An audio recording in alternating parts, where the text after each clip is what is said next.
ಬಹು ಅಂಗಾಂಗ ವೈಫಲ್ಯದಿಂದ ಗಾಯಕಿ ಆಶಾ ಭೋಸ್ಲೆ ನಿಧನರಾಗಿದ್ದಾರೆ. ಒಂದಲ್ಲ ಎರಡಲ್ಲ 20ಕ್ಕೂ ಅಧಿಕ ಭಾಷೆಗಳಲ್ಲಿ 12,000ಕ್ಕೂ ಅಧಿಕ ಹಾಡುಗಳಿಗೆ ಕಂಠವಾಗಿದ್ದ ಗಾಯಕಿ ಭೋಸ್ಲೆ ಈಗ ಬಾರದ ಲೋಕಕ್ಕೆ ಹೋಗಿದ್ದಾರೆ. ಇದರಿಂದ ಬಾಲಿವುಡ್ ಅಷ್ಟೇ ಅಲ್ಲ, ಇಡೀ ಭಾರತೀಯ ಚಿತ್ರರಂಗಕ್ಕೆ ನಷ್ಟವಾಗಿದೆ. ಬಾರದೂರಿಗೆ ಗಿನ್ನಿಸ್ ರೆಕಾರ್ಡ್ ಗಾಯಕಿ ಪಾಲ್ಕೆ ಪುರಸ್ಕೃತೆ ಆಶಾ ಭೋಸ್ಲೆ ಯುಗಾಂತ್ಯ.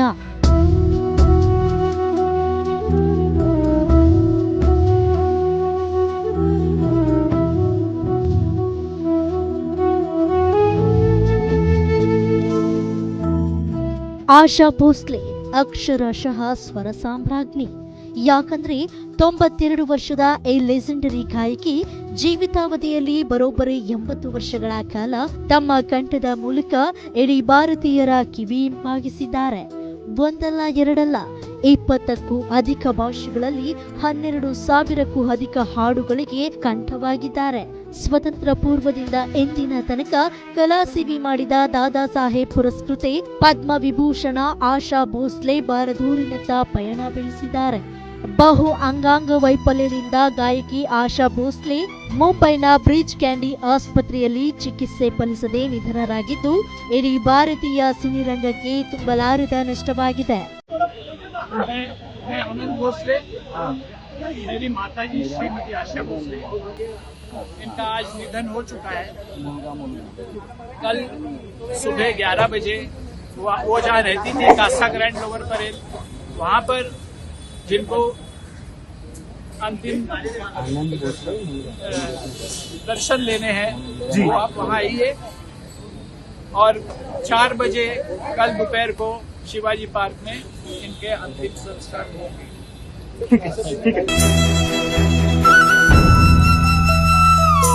ಹತ್ತನೇ ವಯಸ್ಸಿಗೆ ಗಾಯನಕ್ಕಿಳಿದ ಆಶಾ ಭೋಸ್ಲೆ ಗಾಯಕಿ ಲತಾ ಮಂಗೇಶ್ಕರ್ ಸಹೋದರಿ ಕೂಡ ಹೌದು.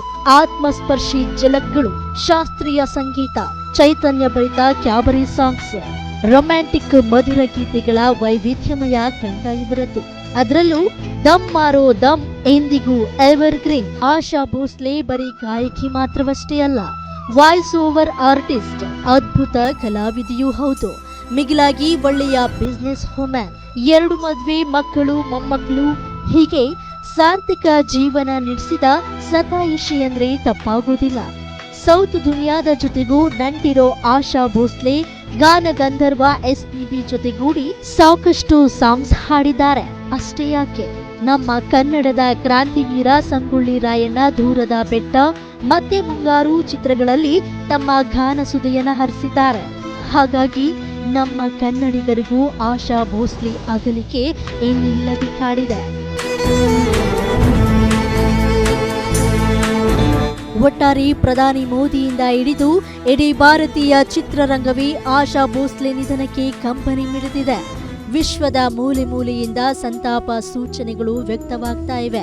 ನಾಳೆ ಸಂಜೆ 4 ಗಂಟೆಗೆ ಮುಂಬೈನ ಶಿವಾಜಿ ಪಾರ್ಕ್ನಲ್ಲಿ ಅಂತ್ಯಕ್ರಿಯೆ ನೆರವೇರಿಸಲು ಕುಟುಂಬಸ್ಥರು ನಿರ್ಧರಿಸಿದ್ದಾರೆ. Film bureau, guarantee news.